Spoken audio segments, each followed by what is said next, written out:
لا شريك له وأشهد أن سيدنا ومولانا محمدا عبده ورسوله وعلى آله وصحبه أجمعين. أما بعد فأعوذ بالله من الشيطان الرجيم. بسم الله الرحمن الرحيم.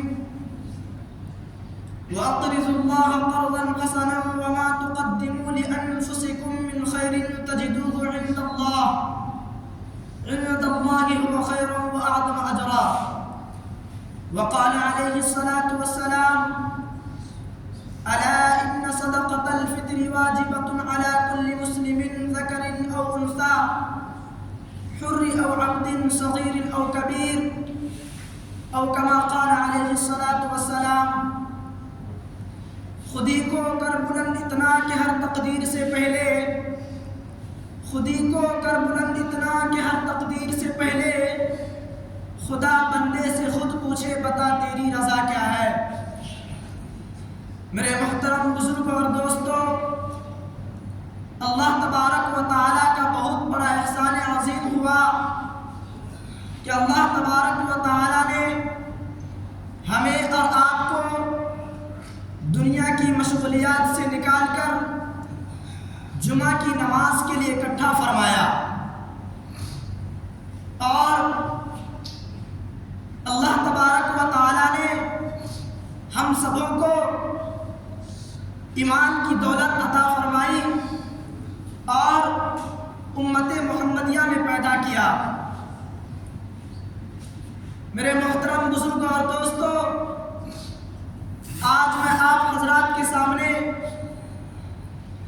فضیلت زکوٰۃ اور صدقہ کے موضوع پر کچھ باتیں عرض کرنا چاہتا ہوں. دعا کیجئے کہ اللہ رب العزت مجھے ٹھیک ٹھیک کہنے کی اور ہم سب کو اس پر عمل پیرا ہونے کی توفیق عطا فرمائے. میرے محترم بزرگوں اور دوستوں، زکوٰۃ دولت کی محبت کو فنا کر دیتی ہے. زکوٰۃ مساوات کا احساس دلاتی ہے. لن تنالوا البر حتى تنفقوا مما تحبون کے ذریعے دل کو قوی کرتی ہے، دولت بڑھاتی ہے اور دولت کی محبت کو گھٹاتی ہے. محترم سامعین کرام، ابھی قرآن عظیم کی جو آیت تلاوت کی گئی ہے اس کا سادہ سا ترجمہ یوں کیا جاتا ہے کہ نماز قائم کرو اور زکوٰۃ ادا کرو اور اللہ کو قرض حسنہ دو، اور جو کچھ بھلائی میں سے اپنے لیے آگے بھیجو گے تو اس کو تم اللہ کے پاس پاؤ گے اور وہ بہتر اور اجر اعظم ہوگا. دوستو، زکوٰۃ اور صدقہ غربا اور مساکین اور فقراء اور محتاجوں کا حق ہے. وارثان توحید اللہ تعالیٰ ارشاد فرماتا ہے: ان اللہ یأمرکم ان تؤدوا الامانات الی اہلها. بے شک اللہ تعالیٰ حکم فرماتا ہے اس بات کا کہ امانتیں امانت والوں کو پہنچا دو. جس طرح آج دنیا میں اپنے حق طلبی کے لیے عدالتوں اور حکومتوں کا سہارا لیا جاتا ہے، اسی طرح کل قیامت کا دن ہوگا. غربا، مساکین، فقراء حشر کے میدان میں جہاں اولین و آخرین کا اجتماع ہوگا، مالدار لوگوں کی گریبان پکڑ کر گھسیٹتے ہوئے لائیں گے اور غریب لوگ اللہ سے شکایت کریں گے: یا الہ العالمین، یہ وہ ظالم انسان ہے جس نے دنیا میں میرا حق مانا تھا، اب اس سے میرا حق دلوایا جائے. تو اس وقت مالدار لوگوں کی نیکیاں ان غربا کے حوالے کر دی جائیں گی. ایک دردناک واقعہ سنیے. ایک مرتبہ جناب رسول اللہ صلی اللہ علیہ وسلم نے ایک شخص کو دیکھا کہ کعبہ کے دروازے کو پکڑے ہوئے ہے اور کہہ رہا ہے: اے اللہ، اس کعبے کی برکت سے میرا گناہ بخش دے. آقا صلی اللہ علیہ وسلم نے ارشاد فرمایا: اے فلاں، تو نے کیا گناہ کیا جو اتنا روتا ہے؟ اس نے عرض کیا کہ بہت بڑا گناہ کیا. آپ صلی اللہ علیہ وسلم نے فرمایا: کیا تو نے عرش و کرسی، لوح و قلم سے بھی بڑا گناہ کیا؟ اس نے کہا: ہاں، ان سے بھی بڑا گناہ کیا ہے. رحمت للعالمین صلی اللہ علیہ وسلم نے یہ سن کر فرمایا کہ اچھا بتا، تیرا گناہ بڑا ہے یا اللہ تعالیٰ بڑا ہے؟ اس شخص نے کہا کہ اللہ بڑا ہے. حضور صلی اللہ علیہ وسلم نے فرمایا کہ اب بیان کر اپنے گناہ کو. اس شخص نے کہا: میں مالدار آدمی ہوں، جب کوئی محتاج، فقیر، مسکین، غریب یا یتیم میرے پاس آتا ہے تو کہ میرے بدن میں آگ لگ جاتی ہے اور ان سے سخت نفرت ہوتی ہے اور میں کسی کو کچھ نہیں دیتا۔ رحمت للعالمین صلی اللہ علیہ وسلم نے فرمایا، اے کم بخت، دور ہو جائے یہاں سے، چلا جا، کہیں تیرے برے اعمال کی وجہ سے ایسا نہ ہو جائے کہ عالم کی تمام مخلوق جل کر خاک ہو جائے۔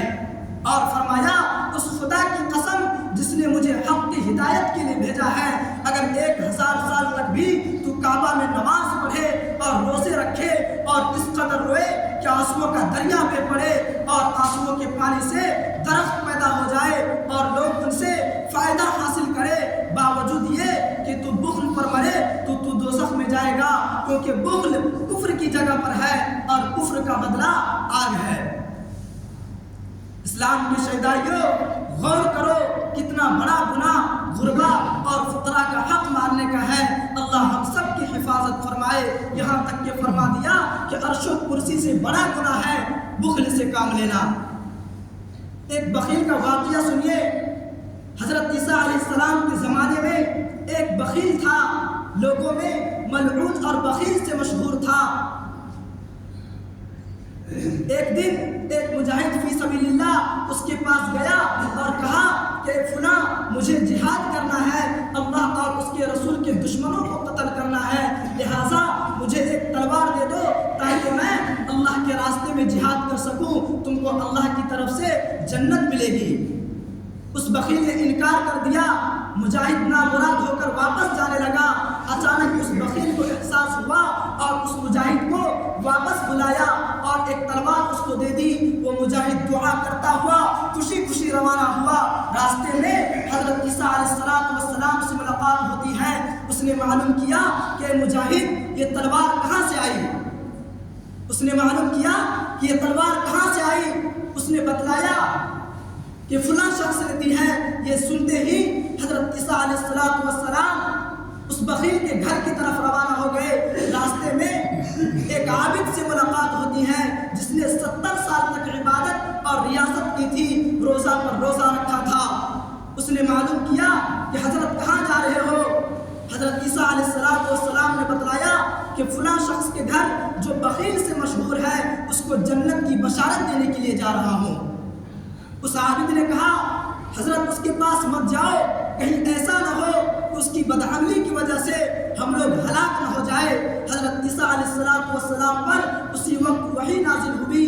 اللہ تبارک و تعالیٰ فرماتے ہیں کہ عیسیٰ علیہ السلام اس عابد سے کہہ دیجئے کہ اس بخیل کو جہاد فی سبیل اللہ میں ایک تلوار صدقہ کرنے کی وجہ سے اس کو جنت دے دی گئی ہے، اور اس عابد سے کہہ دو کہ تم کو تکبر اور فخر کی وجہ سے اس کی جگہ میں کر دیا گیا ہے۔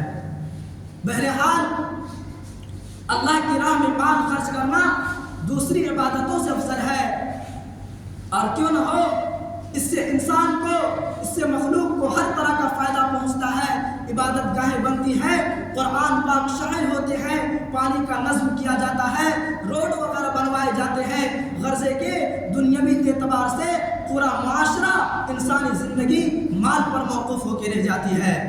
میرے محترم بزرگوں اور دوستوں، اصل بات یہ ہے کہ آج دین کی اہمیت ہمارے اندر سے نکل گئی ہے، دین مٹتا جا رہا ہے، قرآن عدالتوں سے نکلا جا رہا ہے، غریب اور مسکین مسلمانوں پر غیر تحقہ لگا رہے ہیں، تمہاری بیوہ عورتیں غیر مسلموں سے بھیک مانگ رہی ہیں، تمہاری یتیم اولاد غیر کے سامنے ہاتھ پھیلا رہی ہیں۔ یہ سب اس لیے ہو رہا ہے کہ مسلمانوں کے اندر رحم و کرم، ہمدردی، عفو و محبت کا مادہ جو نبی صلی اللہ علیہ وسلم نے پیدا کیا تھا، قرآن نے سکھایا تھا، صحابہ نے اپنایا تھا، علماء مجتہدین نے اس کی نظیریں پیش کی تھی، وہ مادہ ہمارے اندر سے نکل گیا ہے۔ لوگوں، حقیقت پوچھتے ہو تو یہ ہے کہ یہ دین جس کے لیے بے شمار لوگوں نے اپنی جانوں کا نذرانہ پیش کیا تھا، وہ دین ہم تک بغیر کسی محنت و مشقت کے پہنچا ہے۔ اسی لیے تو ہمیں اس کی پاسبانی اور حفاظت کرتے ہوئے آتی ہے، اور مال خرچ کرتے ہوئے ڈر لگتا ہے۔ کسی شاعر نے کہا ہے، نہ ہو قدر دولت جو خود سے ملی ہو، نہ ہو قدر دولت جو خود سے ملی ہو، قدر اس کی ہوتی ہے جو دکھ سے ملی ہو۔ میرے محترم بزرگوں اور دوستوں، ایک زمانہ وہ تھا کہ رسول اللہ نے اعلان کرا دیا کہ اللہ کے راستے میں مال خرچ کرو اور اپنی جان کی بھی قربانی کے لیے تیار ہو جاؤ۔ فوراً تمام صحابہ دوڑ پڑتے ہیں اور ذوق در ذوق مال جمع کر کے مسجد نبوی میں ڈھیر لگا دیتے ہیں۔ ہر شخص دین کے لیے مال لاتا جا رہا ہے۔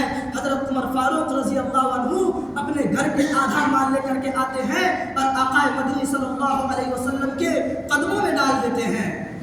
اے لوگوں، حضرت ابو بکر کے حالات پڑھیے، پتہ چل جائے گا کہ دین کی اشاعت کیسے ہوتی ہے۔ جب آمنہ کے لال حضور صلی اللہ علیہ وسلم نے حضرت ابو بکر سے معلوم کیا، اے ابو بکر بیوی بچوں کے لیے کیا چھوڑ کر آئے ہو؟ کہنے لگے، اے میرے آقا، گھر والوں کے لیے اللہ اور رسول اللہ کا نام چھوڑ کر آیا ہوں۔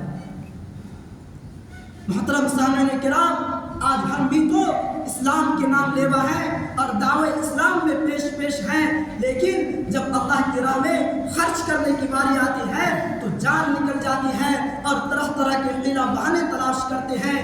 آج مسلمانوں کے سامنے دین کی کتنی ضروریات موجود ہیں، مگر لہو و لعب میں خرچ کرنا تو فخر سمجھتے ہیں اور راہ حق میں صدقہ کرنے کو ہلاکت مال کہتے ہیں۔ یہ اس قوم کی بدنصیبی ہے۔ مسلمانوں، تنظیم قائم کرو اور اپنے مال و وسائل سے کارخانے لگاؤ تاکہ مسلمانوں کو کارخانوں میں کام کا موقع ملے۔ بیواؤں کو ان کی حسب حالت کام حوالے کر کے ان کا وظیفہ متعین کرو۔ تعلیم کو جاری کرو اور اونچی سے اونچی تعلیم حاصل کرو، اور سب سے اونچی تعلیم قرآن پاک کی ہے۔ اس پر مال خرچ کرو، آخرت میں اس کا بے پناہ بدلہ دیا جائے گا۔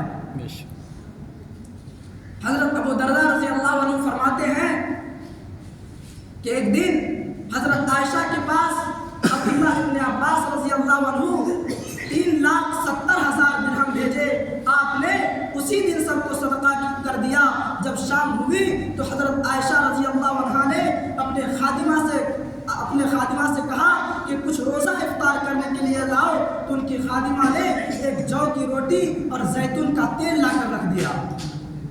میرے بھائیوں اور بزرگوں، یہ وہ لوگ تھے جن کے اندر خدا کا خوف ہوتا تھا، جن کے سامنے رب کائنات کا یہ فرمان ہوتا تھا، والذین یکنزون الذهب والفضة ولا ينفقونها في سبيل الله فبشرهم بعذاب علیم۔ جو لوگ سونا چاندی جمع کر کے رکھ رہے ہیں اور اس کی زکات ادا نہیں کرتے، انہیں دردناک عذاب کی خبر سنا دیجئے۔ یہ وہ لوگ تھے جو قرآن کے اس قرآن پر عمل کیا کرتے تھے۔ یوم یحمى علیہا فی نار جہنم فتقوی بہا جباہہم وجنوبہم ھذا ما کنزتم لانفسکم فذوقوا ما تکنزون، کہ جس دن زکات نہ دینے والے کے مال کو دوزخ کی آگ میں تپا کر ان کے چہروں، بازو اور ان کی پیٹھوں کو داغا جائے گا اور ان سے کہا جائے گا کہ اپنے جمع کیے ہوئے خزانہ کا مزہ چکھو۔ روایت میں آتا ہے کہ زکات نہ دینے والے آدمی کی اس کی سونا چاندی اور جہنم کی آگ میں تپا کر اس کی جسم کو داغا جائے گا۔ میرے محترم بزرگوں اور دوستوں، اللہ تبارک و تعالیٰ نے ہمیں اور آپ کو جس دنیا کے اندر بھیجے ہیں، صرف یوں ہی نہیں بھیج دیے، اسی لیے اللہ تبارک و تعالیٰ کے ہر حکم کو بجا لائیے۔ ہمیشہ موت کو یاد کیجیے۔ جب کوئی غلط کام ہو جائے، جب کوئی غلط کام کی طرف آپ کی رخ کرنے لگے تو موت کو یاد کیجیے کہ ایک نہ ایک دن ہمیں موت آنی ہے اور اس دار فانی کو چھوڑ کر جانا ہے۔ ارباب و خاص و عام لوگوں نے ہر چیز میں اختلاف کیا ہے اور اپنے اپنے خیالات پیش کرتے ہیں اور اپنا علاحدہ نظریہ بیان کرتے ہیں۔ اختلاف کی دنیا ہے، مثل مشہور ہے، جتنے منہ اتنی ہی بات، یہاں تک کہ اس دنیا نے خالق الارض السماوات کی ذات اقدس کو بھی نہیں چھوڑا۔ کسی نے 2 خدا تسلیم کیے، کسی نے 3، کسی نے خیر و شر کے خدا الگ الگ مانے۔ مشرکین عرب نے 360 خدا مانے اور ہندو مذہب کے لوگوں نے تو حد ہی کر دی اور کہہ دیا کہ 33 کروڑ خدا ہے۔ اسی لیے مذاہب میں تفریق، عقائد کا جھگڑا، نبوت میں اختلاف، اسلام، کفر، توحید، حق و باطل، سچ اور جھوٹ کے پلیٹ فارم بن گئے۔ میرے بھائیوں، دنیا میں جتنے مذاہب ہیں، خواہ جتنے بھی انسان ہیں، خواہ مسلمان ہو، کافر ہو، امیر ہو، غریب ہو، مرد ہو، عورت ہو، عرب ہو، عجم کا مہمان بننا ہوگا۔